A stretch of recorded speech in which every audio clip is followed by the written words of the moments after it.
পার্বত্য চট্টগ্রাম বা কোথাও সরকারিভাবে ইন্টারনেট বন্ধ করা হয়নি এবং বন্ধ করার প্রশ্নই আসে না।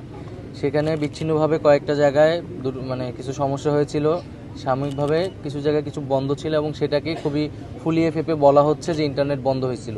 এরকম কোনো নির্দেশনা হয় না এবং এরকম কোনো ঘটনাও ঘটে নাই যে পার্বত্য চট্টগ্রাম বা কোনো একটা জায়গায় সেখানে দীর্ঘ সময় ইন্টারনেট বন্ধ ছিল, এরকম প্রমাণ কেউ দেখাতে পারবে না।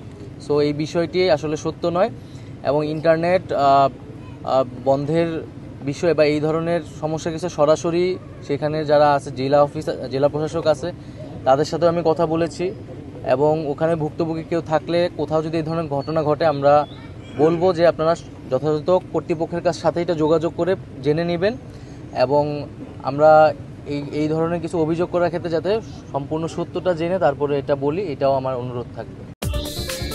দেশ বিদেশের সর্বশেষ সংবাদ সবার আগে জানতে ক্লিক করুন risingbeauty.com।